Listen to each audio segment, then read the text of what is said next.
So how is it going, Dank Division?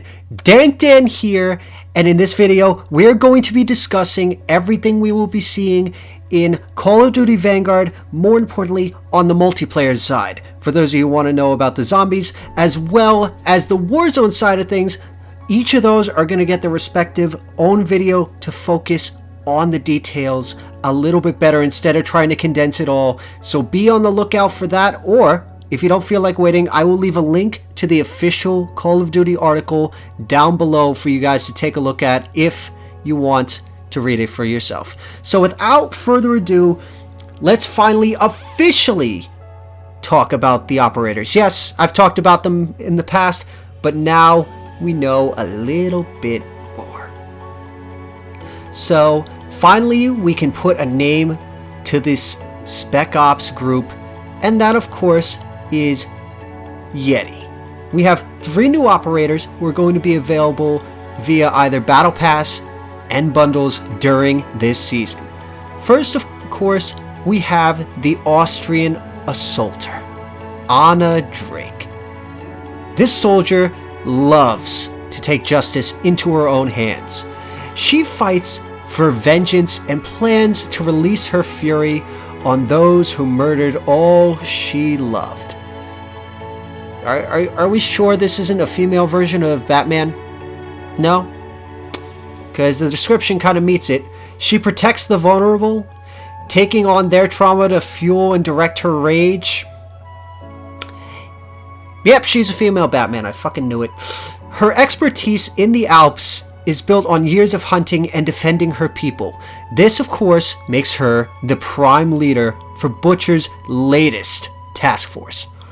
Now, there are 2 operators that we will be seeing in season with their own respective bundles. The first of which is Thomas Bolt. Now, this man would rather live in the past than the present and insists that everyone should more than likely do the same. Now, Thomas is a strict man with a passion for following the rules and serving his country. He believes he's fighting for a better world, and underneath his hard exterior, he promised himself he'll finally get married after the war. A true gunner who saw action in both World War I and World War II, Thomas is not afraid to dig his heels into the harsh winter ground and rid the world of evil one last time. Now, this next operator, there is something intriguing about him, and that is Gustavo dos Santos. After receiving confidential intelligence about Germany's plans for Brazil from members of the resistance, Gustavo returned home to protect his family and deliver such intelligence. He was then immediately conscripted into the notorious Brazilian Expeditionary Force, also known as the Smoking Cobras. For those of you who don't know who that is, I'll leave a link for you guys to read up on that, and believe me, I will cover that in a later video. But he ended up leading his unit into taking Monte Castello and breaking the last German line in northern Italy. As part of Task Force Yeti, Gustavo is unafraid to engage up close, with his preferred weapon being an SMG he grew attached to while performing in World War II with his heroic acts. Now, some of you might be sitting here going, guys, what weapons are we gonna be seeing going into Season 2? So, here we go. Let's start off with one that I've talked about before, the KG M40. Rather than running as an LMG, this thing is going to be an assault rifle, and it is a workhorse of an assault rifle. Adopted across several Scandinavian armies during the war, and also the preferred weapon of none other than Anna Drake, the KG M40 is a high-caliber, fully automatic weapon that rivals the first 3 assault rifles that you can unlock in Vanguard. Boasting the 2nd highest damage per shot in its category, having a similar effective damage range to the NZ, and a fire rate of above 600 rounds per minute, this weapon can be a strong contender in mid to long range distance engagements. Its strength can be fully unlocked when an operator can control its recoil. A mix, of course, of horizontal and vertical kicks similar to the Cooper carbine, but with a slightly better centering speed. The next weapon we are going to be discussing is a classic, but still deadly nonetheless. That, of course, being the Whitley. This heavy long-range machine gun is cumbersome, yet consistent. Now, this represents one of the first machine guns ever used in warfare, rivaling its Battle Pass brother for a strong mid to long-range tool across all 3 game modes. Despite its age, and believe me, this thing has aged beautifully, this LMG is highly customizable, and even in its base form provides a niche role with the best damage per shot compared to all of the other 4 Vanguard competing LMGs. This weapon may have great potential across Vanguard and Warzone, but if you have skills like Thomas Bolt, the Whitley may soon become your favorite weapon. Now, what's better yet is you're now going to have another weapon you can beat someone to death with, or throw it at their head. Yes, that's right, ladies and gentlemen, the Ice Axe. A handy climbing implement that has combat use as both a beat the shit out of someone and throw it at their head. In the Alps, an Ice Axe is sharp enough to stick through rocky mountainsides or through someone's dumbass fucking head. So yet another weapon to beat someone up with. That is going to be arriving at some point during the season. Now we have one new SMG to talk about, and I guarantee you I will butcher the pronunciation, the Armaguerra 43. Now this very high rate of fire SMG is effective at short to medium range engagements.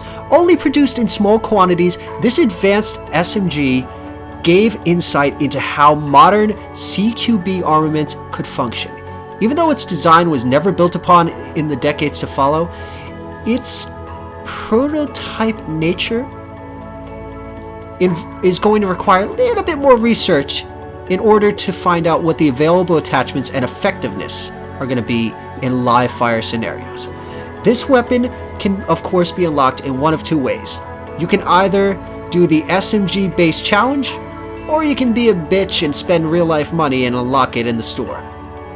Now some of you might be sitting here going, okay, we now know the weapons, where are we going? Well, here's looking at you, kid, because the first map, of course, is Casablanca. A shining jewel of Morocco, Casablanca is a medium-sized, classic 3-lane style map within a bustling marketplace. With several buildings to explore and climb on, expect a variety of vertical engagements that invite a variety of close to long-range tactics.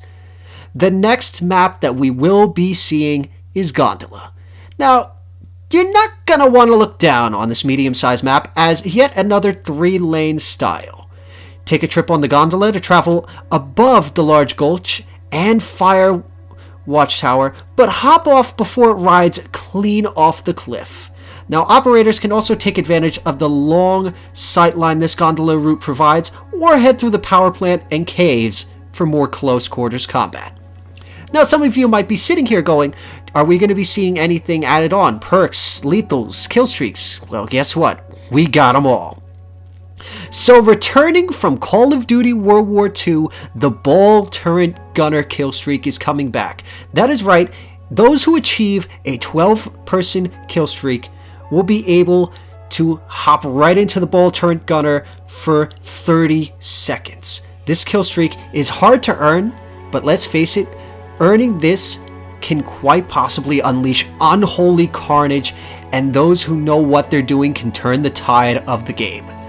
Now, for those of you who have been playing COD long enough, if I say sticky bomb, you're going to say one word. Syntax. Tomato, tomato. A familiar sight for veteran players, the sticky bomb is a direct rival to the frag grenade and the gammon as a throwable explosive piece of equipment.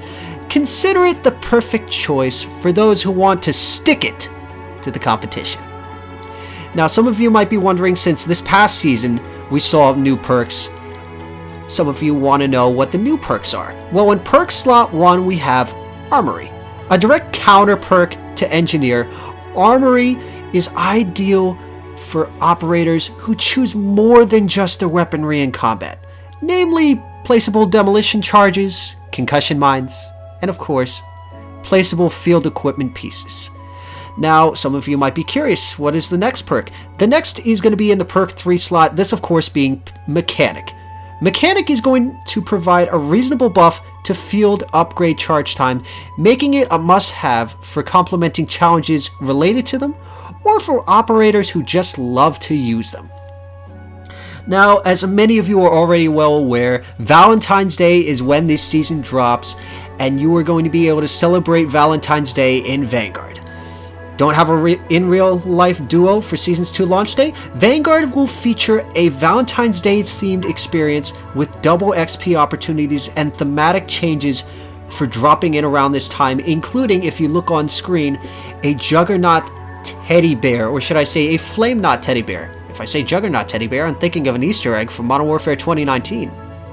So, let's just say, hopefully you guys enjoy that. Now, something that will be coming in this season is Arms Race with armored war machines. Now, be ready because this is going to involve being able to pilot motorcycles, squad transport vehicles, and of course, as you can see in the background, that is none other than a Sherman tank to be able to destroy enemy bases.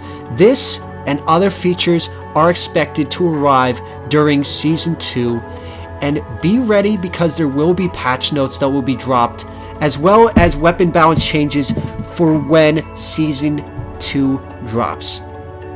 So that is pretty much all we've got in regards to the Vanguard side. If you guys want to keep up to date, or if you're waiting to see the Warzone side as well as the zombie side, because believe me, they took this extra time to add a lot of stuff. Don't forget to click that subscribe button to pretty much keep up to date on everything that's going to be coming in Call of Duty. Drop a comment down below. What are you excited for most for the Vanguard side of Call of Duty Vanguard Season 2? Do you think that there are any wins? Do you think there are any losses? Also, don't forget to join the Discord server, because while there are images I can show that are official, by all means there's things that I can't show you that I can of course hide on the Discord server. So to all of you guys out there, you guys have a wonderful day, night, whatever you're doing, do it wholeheartedly, and of course, as always, this is Dank Dan, signing off. Get them to hit that subscribe button, Dank. It's the only way we can figure out the numbers. 15. What do the numbers mean, Dank? We're wasting valuable time.